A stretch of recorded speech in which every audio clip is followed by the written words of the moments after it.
Bismillahir Rahmanir Rahim. The invitation, the peace which the Treaty of Hudaybiyah guaranteed for 10 years that people could travel from all over Arabia to visit Sayyidina Rasulullah sallallahu alayhi wa alihi wasallam. And a great many came to declare their Islam.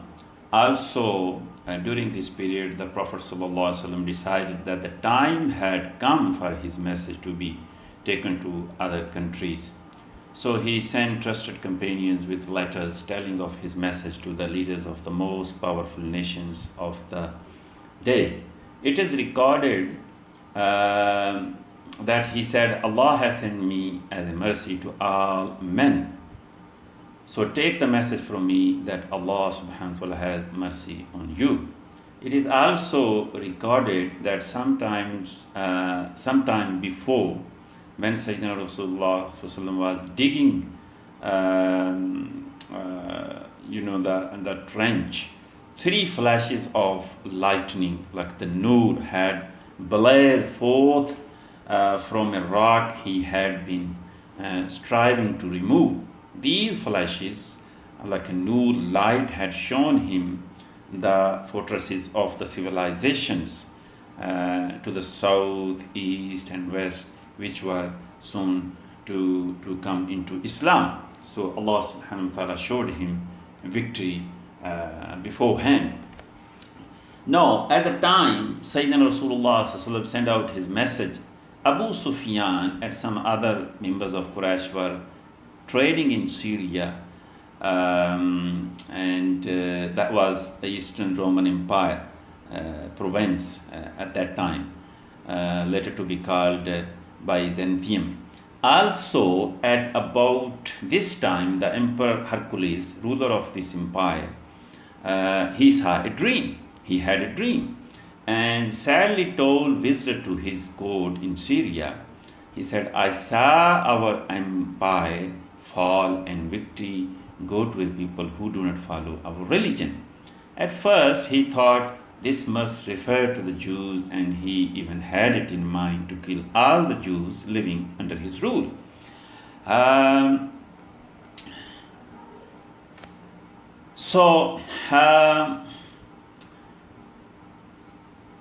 He wanted to find out more information about Sayyidina Rasulullah sallallahu alayhi wa sallam and what is happening in that part of the world, in Arab.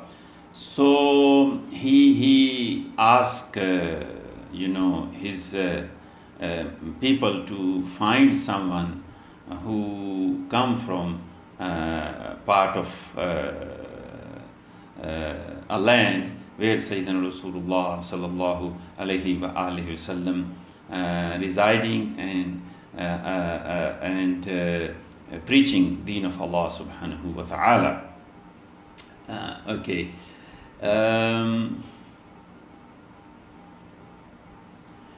On hearing this, Hercules commanded his soldier, go and find me someone who can tell me more about this. The soldiers, however, did not find those who had been talking about Sayyidina Rasulullah, but instead found Abu Sufyan and some of his companions and brought them before the emperor, as he was asking his soldiers to go and find out someone who can tell him about Sayyidina Rasulullah sallallahu alayhi wa sallam. So Hercules asked few questions. He said, is there anyone among you who is a close relative of Sayyidina Rasulullah sallam? Abu Sufyan said, yes, I am. So the emperor addressed all the questions to him, thinking he would know the Prophet sallallahu alaihi wasallam best. He said, tell me, what is the Prophet sallallahu alaihi wasallam position in your tribe? Abu Sufyan said, he is a member of our most respected family. Did anyone before him say the kind of things he said? The emperor went on, no. Then he asked, was he ever accused of lying or cheating? Abu Sufyan said, never. And then the emperor asked, and what about his ideas and opinions and his power of reasoning? No one has ever had cause to doubt him or find fault with his reasoning. Abu Sufyan replied, who follows him? The proud or the humble? The humble, Abu Sufyan replied. Do his followers increase or decrease? Abu Sufyan replied, they increase. Said Abu Sufyan that his followers are increasing. So none of his followers leave him, he also added. The emperor then turned to other matters and asked, if he makes a treaty, does he keep it? Yes, Abu Sufyan replied. Did you ever fight against him? Abu Sufyan replied, yes. Sometimes we won, sometimes he won, but he never broke his word in any agreement. The emperor then asked, what does he say people must do? So Abu Sufyan replied, he teaches people to worship one God. He forbids people to worship as their fathers worshipped, and says they must pray to Allah subhanahu wa ta'ala alone, only one God. Give their dues, keep their word, and fulfill their duties and responsibilities. Abu Sufyan had spoken the truth, even though he was an enemy of Sayyidina Rasulullah sallallahu alaihi wasallam and did not become a Muslim until the very end of his life. But he was afraid to lie before the members of his caravan who were also there with him. The meeting ended with these words from the emperor. I see from this that he is indeed Prophet of Allah. You said that his followers do not leave him, which proves they have true faith. For faith does not enter the heart and then go away. I knew he was coming, and if what you say is true, he will surely conquer me. Why he said that? Because he read in his scripture, previous books, the coming of Sayyidina Rasulullah sallallahu alaihi wasallam. It was not long after this that the messenger Tayyiba arrived at the Syrian court, of course sent by Sayyidina Rasulullah sallam, and he brought our beloved Prophet sallam letter, which said, if you accept Islam, you will be safe and Allah will give you a double reward. If you do not, you will have to live with the results of your decisions. Hercules grabbed the letter. He was so upset he could hardly control himself. He said to Tayyiba, I know your master is a true prophet of Allah. Our books tell of his coming. Then he added, he said, if I were not afraid that the Romans would kill me, I would join Islam. You can see, when you are in a power, sometimes this worldly things stop you to accepting the truth. I would join Islam. You must visit bishop. He is now referring to one of his bishops. His word is more respected among the people than mine. He was thinking that if the bishop tell people, and people would believe. So Tayyiba related the message to the bishop, and when he heard it, the bishop said, yes, your master, whom we call Ahmad in our previous book, Sayyidina Rasulullah name was Ahmad, is mentioned in our scriptures. He then changed from his black robes he was wearing into a white ones, and went and spoke to his people and gathered them in the church. And he said to them, O Romans, a letter has come to us from Ahmad, in which he calls us to Allah. I bear witness that there is no divinity but Allah, and that Ahmad is his Abd and messenger. Ahmad is another name of Sayyidina Rasulullah sallallahu alaihi wasallam, as I mentioned before. But on hearing this, the crowd became angry, and they attacked this bishop, beating him until he was dead. Hercules, got this news. He was afraid that the same thing would happen to him. So he spoke to his, he used, another way to explain his people. He got his generals from balcony saying, O Romans, a man has written to me, calling me to his religion. I believe he is truly the prophet we have been told to accept. Let us follow him so that we can be happy in this world and the akhirah and the next. The Roman of course, reaction, became angry, cried out in anger when they heard this. So Hercules quickly realized and he said, "Oh, I was only pretending. I wanted to see how strong your faith was." Oh, he knew the consequences that the ship had faced already.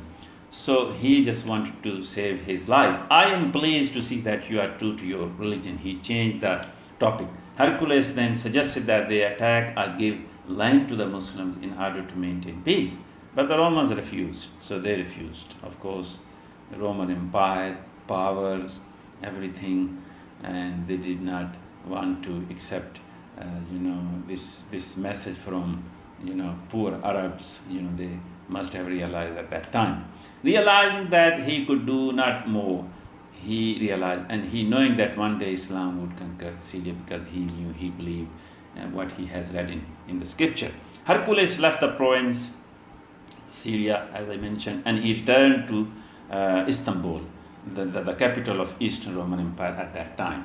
Okay, as he rode away, he turned around to look back and said, just saying goodbye for the last time, and then he added, "O land of Syria." Meanwhile, another of the Prophet's messenger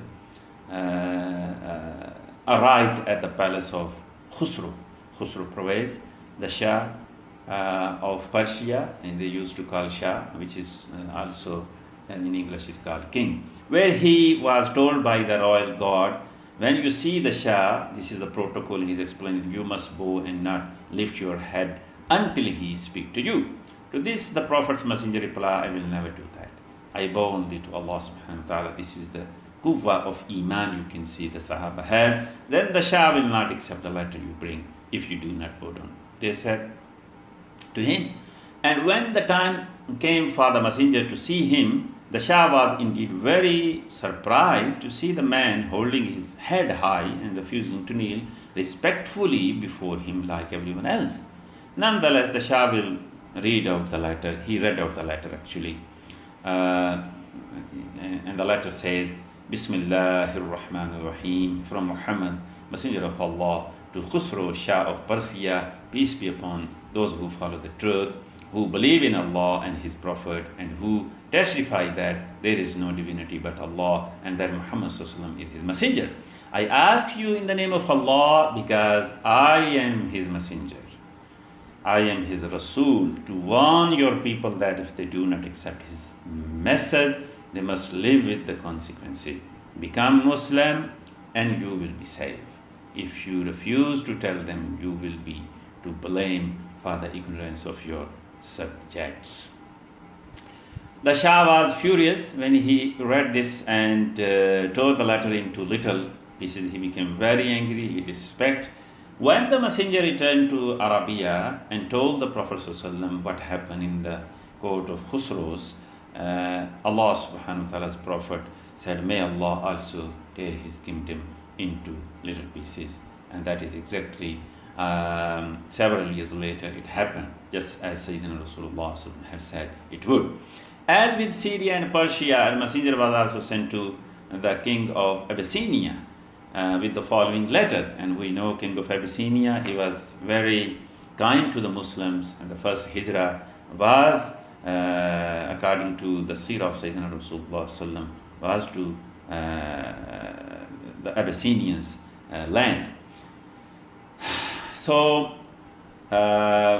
Surah number 59, ayah number 23 talks about that. Peace, praise be to Allah, the King, the All-Holy, the Peacemaker, the Keeper of Faith, the Watcher. He is Allah, there is no divinity but He, the Sovereign Lord, the Holy One, the All-Peaceable, the Keeper of Faith, the Guardian, the Majestic, the Compeller, the All-Sublime. Glorified be Allah from all that they associate with Him. Then, and I testify that Jesus, son of Mary, is the Spirit of Allah, and His word which He caused to Mary, the Virgin, the good, the pure, so that she conceived Jesus. Allah created Him from His Spirit and His breath, as He created Adam by His hand and His breath. I called you to Allah subhanahu wa ta'ala, the unique, without partner, to His obedience and to follow me and to believe in that which came to me. For I am the messenger of Allah, peace be upon all those who follow true guidance. So this is the letter Sayyidina Rasulullah sent to Abyssinian's king. The king of Abyssinia was a very wise man and was thought by the world to be a good Christian. He had, of course, already heard of Sayyidina Rasulullah and his religion, as we know, the first hijrah.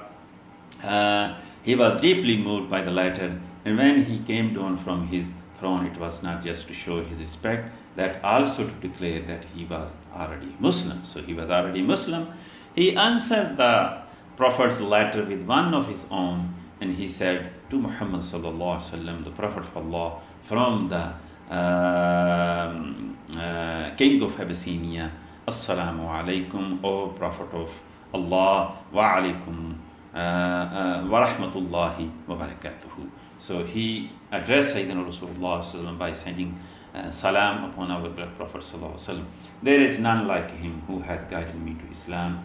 I received your letter, O Messenger of Allah. Some of your followers, as well as your cousin Jafar, may Allah be pleased with him, still live here. I believe you are truly the Messenger of God, and reaffirm the pledge of allegiance I made to you some time ago before your cousin Jafar, at whose hand I joined Islam and surrendered to the Lord of the worlds.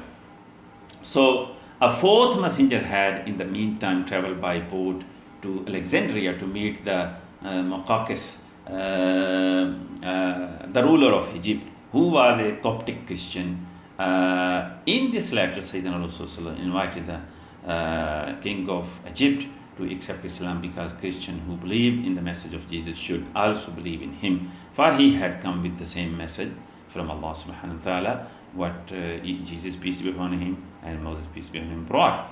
So the letter read, from Muhammad sallallahu alaihi wasallam, son of Abdullah, to the great Coptic, peace be upon whoever follows the truth, I beseech you to accept Islam, become a Muslim, Allah will reward you twice.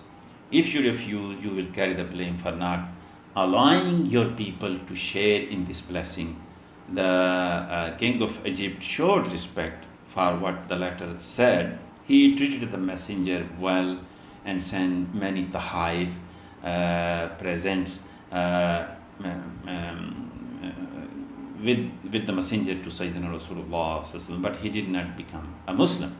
Although only Abyssinia responded to Sayyidina Rasulullah call to Islam, all was not lost. For a few years later, we can see in the history, as Allah subhanahu wa ta'ala showed our beloved Prophet when he was digging the trench that lied that Syria, Persia, Egypt all became Muslim countries. We end here inshallah today. وَمَا عَلَيْنَا إِلَّا الْبَلَاغُ الْمُبِينُ وَالسَّلَامُ عَلَيْكُمْ وَرَحْمَةُ اللَّهِ وَبَرَكَاتُهُ.